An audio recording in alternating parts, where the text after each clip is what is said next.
Hello, everybody. Welcome in. Hope everybody's doing good. This is going to be a way bigger video than normal because there's simply so much to cover. And I'm going to do something very interesting too, because sometimes people assume if they are in the stock market, they're going to do well. Well, I'm going to show you a supposed legend and prove they are not actually a legend, and then show you how we can turn them into a legend. Sounds very intriguing. And we're going to cover all of the Bitcoin news, the altcoin news, the stock news, and the macro news. Stock market. And this is a bonkers show. So let's jump in. And it's been very volatile out there. There's a lot of recession fears, a lot of market maker manipulation, a lot of liquidation levels. It was all hunted. We'll show you that as well. And I bought my first crypto this week. So let's jump in. Crypto market cap still around $2.15 trillion. Bitcoin slammed all the way right down to exactly, I think, 59,800. And then boom, all the leverage was liquidated and then goes right back up. Now it's at 60,700. And again, it's a long way off, but there's still a lot of nerves around Iran and all this stuff. But we're not going to get too much into that as well. And let's jump in. This is a disclaimer, not financial advice. Let's get into the Bitcoin news first. First of all, I did post this on Twitter, and all of the liquidation levels have been reached. $60,000 for Bitcoin, $143 for Solana, and the rest of the stuff I don't look at, to be honest. I tend to be very focused on few assets, but check them out for yourself. And shout out to Marty Party for the image. It was on the money. You'll see him on this channel on Monday in DCA. And let's talk about fear and greed. We went from 67 to 37 in a matter of hours. That whole thing is just weird. It's very delayed, very laggy. But anyway, should have been very fearful. Let's talk about the cycles and where we are. And we speak a lot about epoch number 3 being very similar to epoch number 5. And that's exactly what's going down. We are currently in the 5th epoch, and that is a 3.125 Bitcoin reward per block.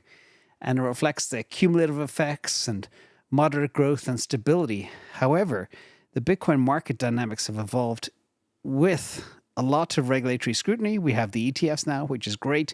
That means we had a kind of an early run, but now we're back down to earth. If you focus your eyes in the bottom left corner, you see a little black line. That is currently where we are. And literally, right now, at this moment of time, per Glassnode, Epoch 5 is tied with Epoch number 3 as the worst performing cycle at this stage of the halving. And if Epoch 5 follows the same pattern as Epoch 3, this peak cycle would likely occur around the 4th quarter of 2025. And you know what? I like that. I like a long cycle, much more opportunity to make money. We don't want things going all the way up fast and then down fast. So wouldn't it be great to have this bull market until late 2025? That would be nice. Also, when you look at this and you look at epoch, let me show you the colors. Epoch number 3 is blue. That means we are getting ready to get into the bonkers period, which technically could last 18 months if we repeat what Epoch 3 did. Remember, Epoch 4 was manipulated, so you can kind of throw that in the garbage can. And now we have a real bona fide asset class. We've got more money coming in than ever before. Let's get into some of that money too. First of all, this just came out from Cynthia Lummis literally 30 minutes ago. It's official. S.4912, the Bitcoin Act of 2024, has been introduced and referred to the Banking Committee. Will it get passed? I don't think so. But the idea is to allocate some Bitcoin to the reserve balance. And a lot of people are talking, we've talked about like Treasury Reserve for Bitcoin for the US government and other governments around the world. It'll happen. The question is, who's going to move first? Will it be the US government? I'm not sure. I doubt it. Thank you as well to T&D Tesla and Sean Donnelly for being here too, keeping us all safe. And another historic week for Bitcoin. We had this moment from Hunter Horsley. It's actually from 19 hours ago, but that is what we covered yesterday, that Morgan Stanley is among the preeminent wealth management firms on the planet. They have 15,000 salespeople that tell high net worth people where to put their money. Okay. They're going to tell them, say, you need to allocate 2% to Bitcoin. 15,000 people with maybe 60 to 80 customers each, maybe even more, I don't even know. telling them, buy Bitcoin. It's going to be crazy. And yes, as usual, they take 6 months to get comfortable with an asset. They're hitting that level. And I think Eric Balchunas predicted that the IRAs would come 6 months after the ETFs. And here they are. Morgan Stanley is big. This is going to have a big impact. Now, despite that good news, we had an ugly day in the ETFs yesterday. Quarter of a billion gone yesterday. We had the red day, worst day in 40 days. And BlackRock is still positive, 42.8 million. Huge dumpage out of the other names.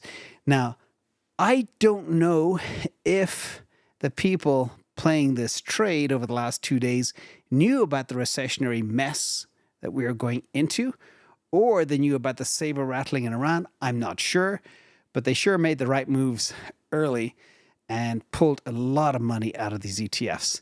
In fact, here you can see the dumpage. Reddest day in 40 days, big dip there, down $250 million. And 4,000 Bitcoin almost was dumped yesterday. 4,000. It's over 9 times daily issuance, which is a big, big, big, big dump. And what else is going on? While all this is happening, we know Mr. 100 bought back his 600, etc. We're not going to get into that. But Bitcoin Wells did add 84,000 Bitcoin and moved off exchanges immediately. These are the addresses with over 1,000 Bitcoin, which is $61 million worth now. And they added 84,000 Bitcoin in July, despite the crab walk, the chop solidation, whatever you want to call it. And the whales have been buying this and moving it off exchanges at the fastest pace since 2015. And Bitcoin whales continue to accumulate and taking coins off exchanges despite the sluggish momentum. Remember, watch the smart money. Watch the folks that are playing with $60 million plus. They tend to know what's going on. And again, about 65,000 Bitcoin left the exchanges over the past 30 days. Not bad. Now, another cool thing. This is from DAR, Digital Asset Research. And it's a little test that Bitcoin has never made a new low after putting in 3 consecutive green weeks following a downtrend. And this is what's known as an overbalance of time and is the strongest indication that we will not take out the July low, which means we're not going to go down to 52K. A lot of people were hoping we'd revisit that level. But if this history proves right, we are not going low. In fact, looking at the bounce off of that 60,000 level and adding 500 minutes, it could be possible. Maybe 60K was the low, and that does correspond exactly to the liquidation levels that we breached. 143 for Solana, 60K exactly for Bitcoin. Cleared out. Now we could move back up, but there still could be some clouds on the horizon. We'll get to those in a minute. Bitcoin energy gravity as well. Coincidentally, literally, you cannot make this up. A typical hosting rate today with a new gen Bitcoin ASICs require exactly $60,600 worth of energy to produce 1 Bitcoin. And the green line shows the average cost to mine 1 Bitcoin with the latest gen mining rig. Orange line shows how many dollars output each miner is able to earn for each kilowatt of power of input.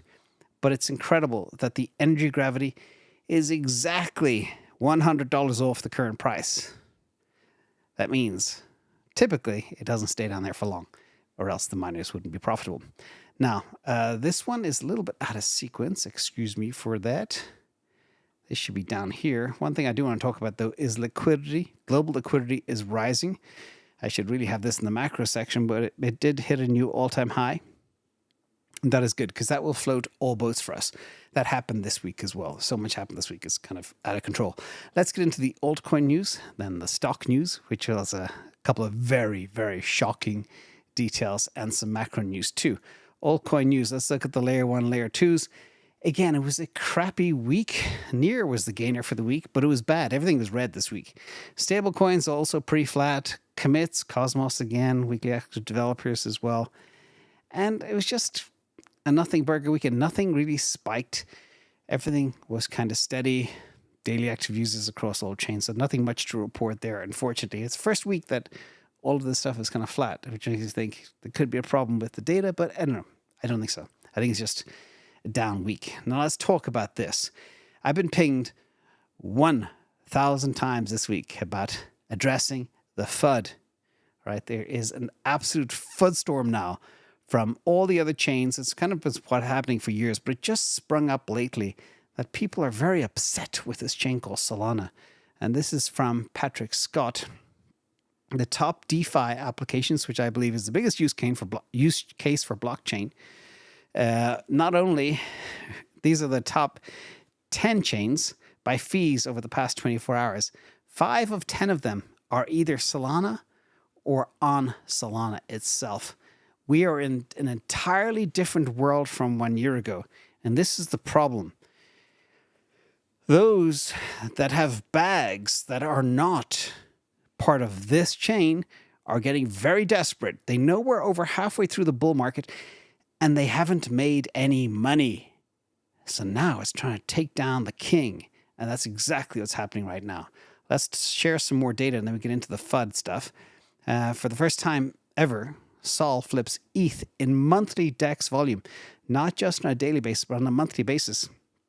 Sol did 56 billion, ETH did 53.8, called 54 billion. Big difference.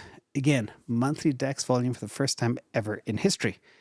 And what is absolutely crazy, again, the increase in Solana DEX volume over the past 9 months or so is absolutely astounding. It came from obscurity to dominating everything in 9 months. It's never been witnessed before. And that's what we talk about the black hole. Winner takes most. It's exactly what's happening. And that's why you have all these players, and too many to mention, are coming out of the woodwork and they're very upset. So they're spreading a lot of fake news. I won't even give oxygen to this person. Solana's dying after FTX whistleblower shows that they still hold 8% secret wallets. And no, it's not. And there's people that all they exclusively do is make videos on poop coins. When you see a video come out from somebody attacking Solana, look at their video history. Look at what they make videos about. It'll be one chain and it'll be garbage. And then they get more views from making a video about Solana than they ever did from all their poop coin videos. Anyway, that's just what's happening. So everybody just relax. Let's get into the actual truth, okay? This is the bullish truth about Solana. First of all, the last batch of FTX Sol went to Pantera Capital and a vested deal months ago. Vested deal means they have to buy it and hold it over a period of 4 years.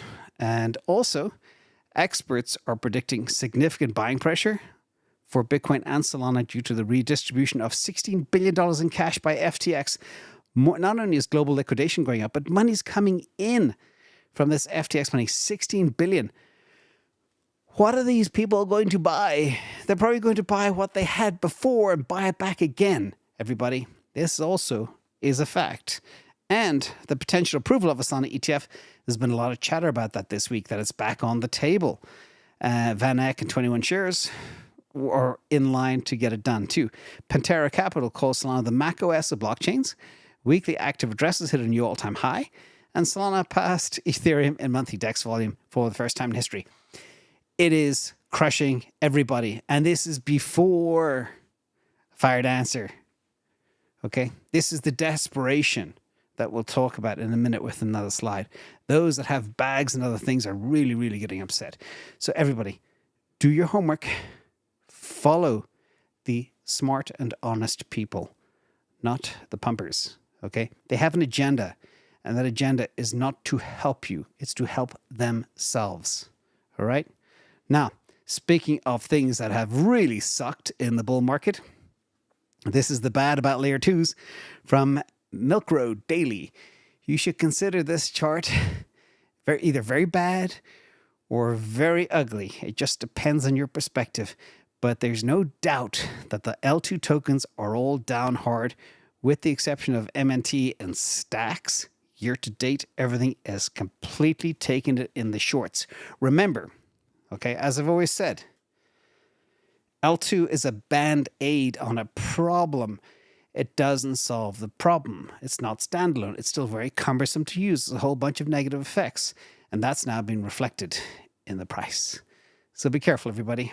And don't forget as well, if you have Jupiter staked, don't forget to vote to earn more Jupiter. This is alive for the next, I think, 20 hours or so. So check that out and earn yourself some more Jupiter, which is, by the way, driving a lot of this. So anyway, coincidentally, I thought I'd share that. Now, beware as well of the memes. And speaking of pumpers, the CFTC subpoenas Ben, Bitboy, Armstrong for a fraud investigation and asks about activity for tokens such as Ben. Everybody, be careful out there. It's the Wild West and everybody is out to screw you, okay? Follow the people that have made their own money and they just do this for fun. All right, getting into some stock news. This is going to be very eye-opening for anybody who invests because hope is not a strategy. And let me show you why. First of all, this is crazy. And back in the day, I loved volatility because that's when you can make most money. But volatility per Kobeissi is now back at 2008 levels. The average S&P 500 stock has seen a 5% one-day move after releasing Q2 2024 earnings, which were mixed. And this marks the most volatile earnings season since right before the 2008 global financial crisis. That is bonkers to think about. Okay, this means the market's sniffing out some concern, some problem, and it's swinging very, very volatile in a very volatile way. Remember as well, this is for indices and a large macro view, despite the fact that certain indexes may be teetering on the brink. It doesn't mean there will not be select assets that will do well, even in periods of a recession. All right, that's important to remember. So always don't be afraid and hide in a cave sitting on a bag of gold. That's not going to help you out. But be in the right assets. We'll talk more about some of those too. Now, stock performance for this week, considering all of the fear. Amazon got hammered down 8%, Tesla down 5%, NVIDIA down 5%, Microsoft down 4%, TSM down nearly 8%. It was ugly. Very ugly indeed. But actually not that bad considering the amount of bad news that was out there. So, certain things falling 5%, 8% is not catastrophic considering the macro news we had as well. And there's some other bad news too. NVIDIA'S new AI chip is delayed. Excuse my typo. 50 slides. Today, they had an upcoming artificial intelligence chip and it's been delayed because it has some design flaws. And this from the information, citing 2 unidentified sources who helped produce the chip and its server hardware. And they may be delayed by 3 to 6 months or more, which is a problem. That means certain players that need these chips could be set behind or at least save some money. Now, speaking of chip makers, Intel had some earnings news this week and they got completely smashed. And this is why I say always hope is not a strategy. Watch this. Okay. I've traded Intel. Last time I traded Intel was in the 90s. Look where it is now. It is flat for 26 years. Everybody, if you held Intel for 26 years, you made nothing. In fact, you lost money because when you divide it by M2, it's nasty. By the way, those red ribbons are from the A-tier model. They show you where the bear markets are. And you can see that the bear markets are very different to the bear markets in crypto. And that's important to know that as well. If you divide, and we'll do this a few times today, if you divide Intel by the growth in M2 money supply to get a real return, you are down 80% over the last 26 years. And I know people that have held Intel for 25 years because they used to work at the company and they just get emotionally attached and they can't let go, or they're afraid of paying taxes or whatever. That's what you need to be afraid of. But let's break this down some more too. First of all, Tesla. Chuck Cook, who is a very, very based guy, who does these brilliant FSD videos, and he is in the pocket of Tesla, so they give him releases before anybody else has them. He's now on FSD 12.5.1.1, and he said this is next level. And he will not sugarcoat anything. For him to say that and be so impressed after testing this software for so long was extremely impressive. And Tesla stocks at $207. You can buy a car for $30,000. That will drive itself, probably by the end of the year, anywhere you want to go. And it's bonkers. And speaking of bonkers people, giving us a lesson, shout out to Elon Musk. This is a lesson for anybody who's running a business or anything else. But I love this quote. America right now is a perfect example of what happens to a successful business when you hire all the wrong people. I won't talk about who was a wrong hire, but governments typically do not attract the best people. The best people stay in the private sector because they can be even more successful than some of our insider traders that can make $70 million in 10 years. But that's a separate issue. I'm not even going to mention that. And this is also prescient. Speaking about governments and Bitcoin and how it all ties together. Shout out to KalXitMx on Discord. I don't believe we shall ever have good money again before we take the thing out of the hands of the government. Since we can't take them violently out of the hands of the government, all we can do is, by some sly roundabout way, introduce something they can't stop. This is from Friedrich Hayek in 1984, and that is the most prescient quote I've read all year. So I thought that was very stunning. How do you take the power out of the government? You create something like Bitcoin, and you get a piece of it. Enjoy the ride, ladies and gentlemen. Thank you, Piper, for coming. And this is bonkers. This is before we found out that they sold half their Apple bag, which was half of their portfolio. Warren Buffett sold nearly half a stake in Apple. And now they are sitting on nearly $300 billion in cash. Well, $277 billion to be precise. And I always talk about a melting ice cube, but let's analyze Warren Buffett and Berkshire Hathaway, the legend, from a quant perspective, okay? The guy is definitely very smart, etc. But question is, how good are they? First of all, let's look at a couple of charts. This is the time in which Warren Buffett sold Apple, basically March through end of May, maybe a little bit into June, because you can see the downward pressure on the stock. That's the gold piece when WB sold Apple. And then look what happened in the 3 months after. Not even 3 months, 2 months after. Apple shot up 30%. Okay, so he left 30% on the table. So was it a good sale? Maybe not. No. But again, when you have so much money, it's hard to not move markets when you're dumping so much as well. But the question is, what are they going to do with that $300 billion? Nearly a third of $1 trillion. Just insane. And it's a stock that's basically cash. So either he's waiting for us to go back to caveman days and he's going to buy everything cheap, or I don't know what, but we have an answer. Let's look at Warren Buffett's stock over time. Let's go since the year 2000. The stock is up 1,000%. So it's 10x. But remember, that's nearly 25 years. The question is, what does this stock look like if you divide it by M2, which is how you have to measure everything in my mind. The CAGR, the compound annual growth rate for Berkshire Hathaway, if you divide it by M2, is only up 90% over the last 25 years. That's a compound annual growth rate of 2.6%, which sucks, everybody. It sucks. You may think you're making 1,000%, but not when you can divide it by M2. And, you know, I'm a critic of gold. How does gold compare to this? Shout out to Sanjay as well, who asked me that question this morning. He said, can you run an analysis of Berkshire Hathaway with all the cash versus gold? So here it is. Anybody want to hazard a guess which wins? I was shocked. Gold has done better. Divided by M2 over the past 25 years, it's up a 2.8% compound annual growth rate, not 2.6.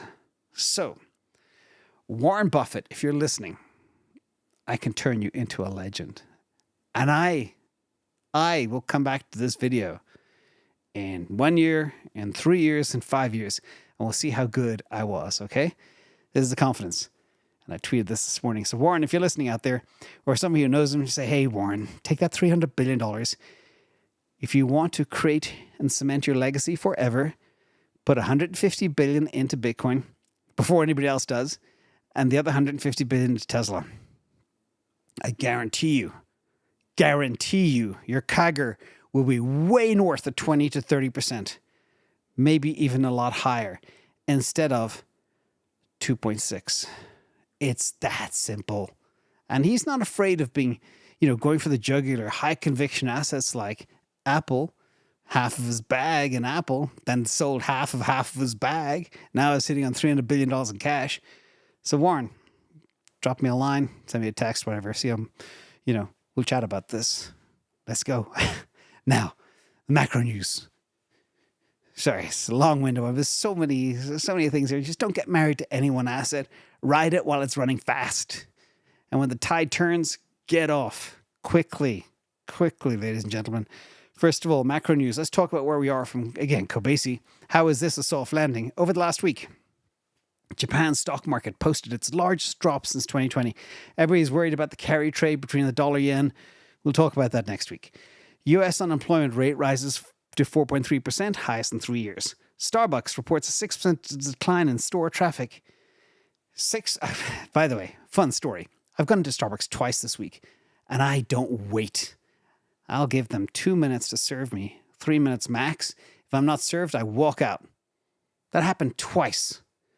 Zero service, because the staff don't give a toss.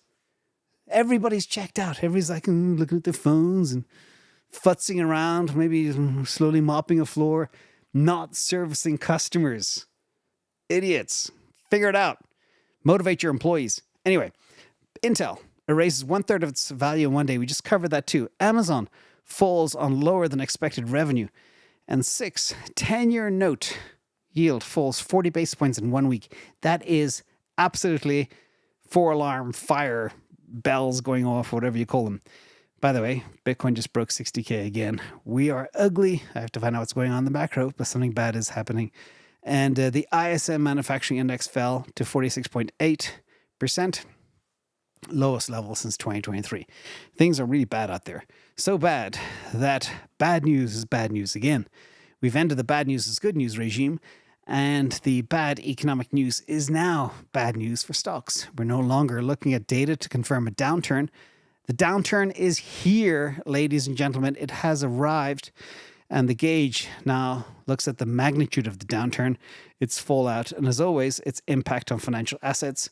So, by the way, that was rapid.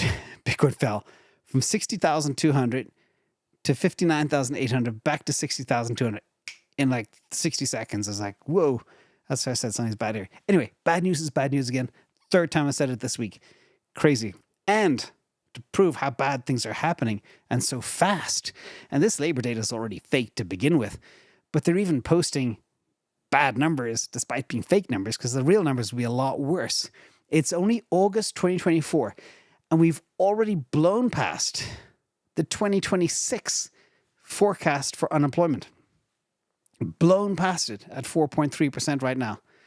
And if the Fed is not panicking, they must be down at the club having beers or something, or completely checked out like the people at Starbucks, because that is catastrophic. And we have not seen anything yet. It's going to get really, really ugly.